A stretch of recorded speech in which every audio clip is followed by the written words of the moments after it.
Israel studied the priest's face as he spoke. He's not afraid anymore, this one, he noted with disappointment. As if he had heard Israel, Nichols turned his head stiffly towards Randall and said with a raised eyebrow, "It wouldn't come as much of a shock, would it? You being a demon and all. Do it." Israel jumped a foot in the air, clapping his bony hands wildly. "You know it's good luck to kill a priest." "No," Randall said with finality. He took a step to one side and gestured to the open doorway. "Be on your way, father. A deal is a deal." "Huh?" both Israel and Nichols said simultaneously. It was impossible for Randall to tell which of the two was more surprised. "I've no quarrel with you, father," he continued. "Apart from the whole good versus evil thing, of course. But I think that can wait for another day, don't you think?" Nichols couldn't quite believe what he was hearing. His best and possibly only hope had been that Peroni and Lewis escaped with at least the chance of survival considering their horrible wounds, but at no point did he think that Randall would spare him once he was allowed in the room. He looked at the collector with disbelief and waited for his face to break into a demonic grin, shout "Only kidding, you're doomed," and unleash the hounds of hell upon him. But again Randall gestured towards the door. "Please," he said politely. "I'm a man of my word." Nichols stood up straight and smoothed down his crumpled shirt. His dog collar suddenly felt tight around his neck and he loosened it with his index finger. He then heard a snap and the collar split and fell to the floor at his feet. It seemed somehow apt as if the church he had so steadfastly believed in had forsaken him, cast him out for literally doing a deal with the devil. What had happened here over the last few days would haunt him forever, he knew that. Jeff, the betrayal of McCulloch, and God alone only knew what had become of Lewis and Anya. Even if they were spirited away somewhere safe as the collector had promised, they were so close to death anyway, could they possibly survive? Yes, he knew all this would stay with him forever. But as for the church itself? The Vatican had more than enough power to fight Randall and his kind, they just didn't have the will or the belief in what was right in front of their faces to use that power. The collar breaking was a sign, he must carry on the fight, but without the handicap of Vatican rules. As he had said before, he was done with them now. He touched the broken collar with the toe of his shoe, and so it seemed the church was done with him also. So be it. Nichols made a point of stepping on the collar as he walked over to the doorway. He was tempted to give one last look to the box left on the table, but the truth was it had done the job he had brought it here to do, plus it was another symbol of the Vatican and all that brought with it, so he just kept walking. Passing Randall he said, "We will meet again, collector." "Oh, I'm counting the days," Randall replied. "Now get gone before I change my mind." Israel was at Randall's side in an instant. "What are you doing?"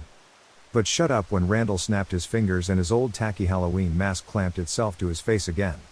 His shoulders sagged in resignation, but did manage to add, "God, I hate you, collector." "Father, please." Larry made a final desperate lunge towards Nichols and tried to grab a hold of the priest's trouser leg, but ended up pitching forwards and landing flat on his face. "Please," he pleaded. "You can't leave me here with this thing." His voice cut into Nichols like a knife, but he held firm. "You've chosen your own path, Larry," he said without turning around. This scene would haunt him long enough as it was. Instead he focused on the swirling darkness still lingering halfway down the stairs. He couldn't make out the merest hint of the foot of the stairs or the hall beyond. Was this Randall's final joke? Was he damned after all? He took a tentative step out onto the landing, then another to the top of the stairs. It was still cold out here, so cold he could see his breath again. "Nichols, please." Larry screamed pitifully from the room behind him. "You've sown, Larry," he said to the darkness and took another step down. "Now reap it." And with that he gritted his teeth and walked down the steps and into the darkness itself. "No," Larry struggled to get to his knees as the priest disappeared from sight. "No, you can't. Come back, you're a priest. A man of God." His voice broke as he reached the doorway. "You can't. You can't do this." But he was gone. "Gee," said Randall from behind him. "I guess he can." McCulloch was gasping for air now, the shock of it all robbing him of his breath. He half crawled, half shuffled back over to where Randall was standing in the middle of the room and began to claw desperately at Randall's trouser leg. "Please," he wheezed. "Randall, please, I don't want to die, not like this. Please." He began to sob with growing hysteria. "We can still cut a deal, there must be something you want." "Oh God." Randall looked down grimly at the pathetic display. The once great Larry McCulloch sobbing like a child, snot and tears streaming down his face, begging for his worthless life. Randall actually wished he could have seen the man in his prime, not like this. It seemed to be his lot in life to interact with humans only when they were at their worst. Tommy Whitaker, The once proud father Nichols and his team, and now Larry McCulloch. He almost felt sorry for him. Almost.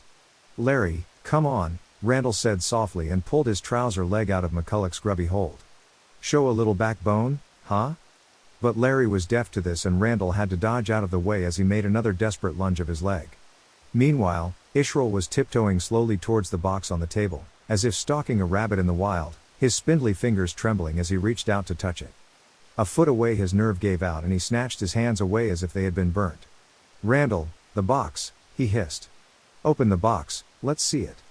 Distracted by the demon, Randall was almost pitched over when McCulloch wrapped his arms around his legs. "Please, please, I won't go out like this," Larry pleaded. He squeezed tight, holding on for dear life. "Randall," he wailed. "What can I do? Please tell me, what can I do?" "Nothing." McCulloch was suddenly grabbed by a dozen icy claws and was wrenched away from Randall. He curled up in a ball screaming in terror as the invisible horrors swarmed all over him, knocking him to the floor, their legion of bodies pinning him down.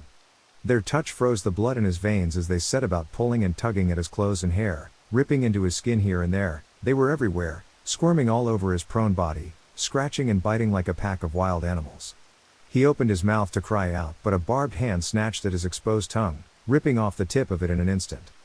Blood pumped from the wound right on the heels of searing pain and threatened to drown him in his own blood as his mouth filled with the stuff. He spat out mouthful after mouthful but swallowed half as much again, which made him retch. McCulloch gasped for breath as best he could, his head swimming.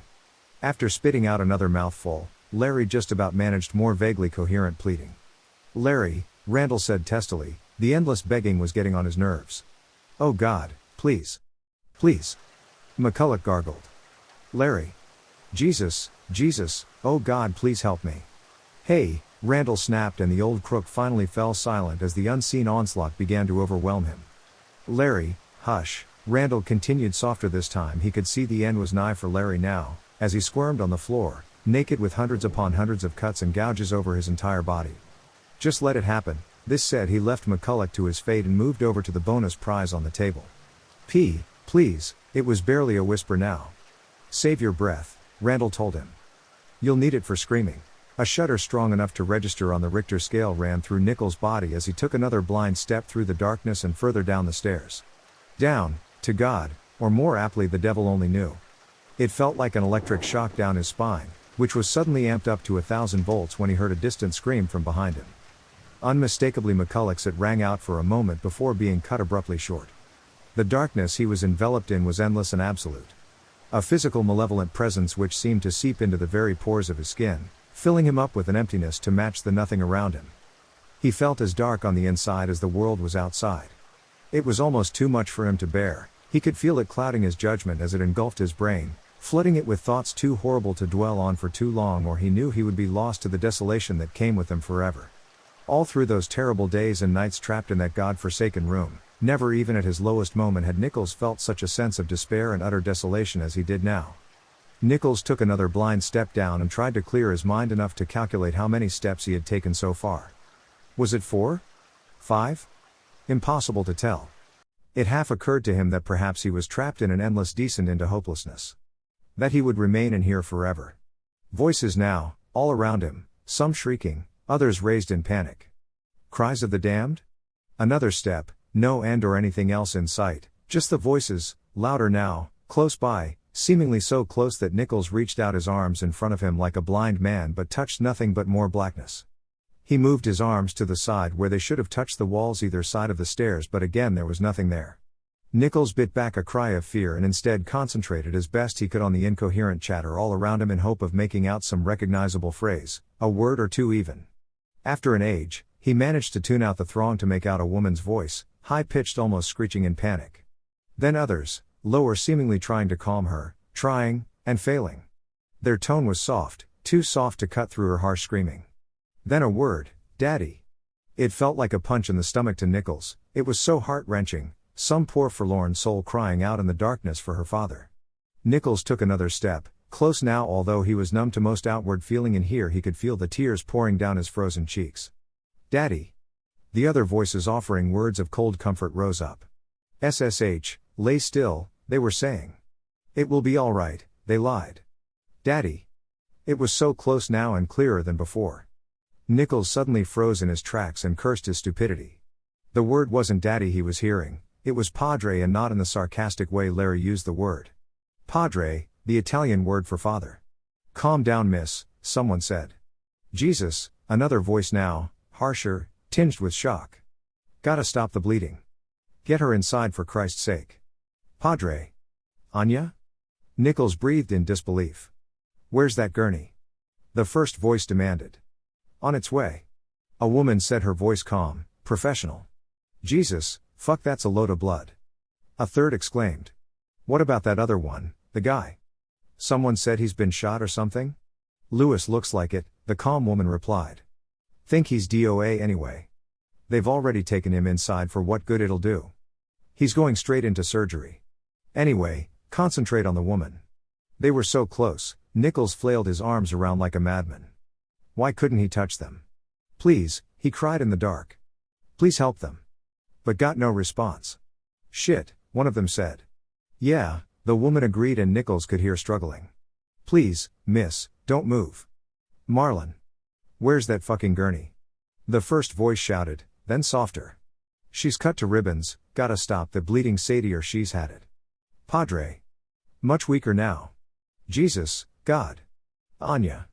As the words came out, Nichols raised his foot to take another step, but as he brought it down, it just kept on falling until he pitched forwards, and just when he thought he would go tumbling into the dark forever, Nichols landed hard on his hands and knees. Pain shot through his joints and the palms of his hands stung from the impact. He had fallen onto solid concrete. He ran his hands over the sharp stones, concrete, no tarmac. He had fallen onto a road.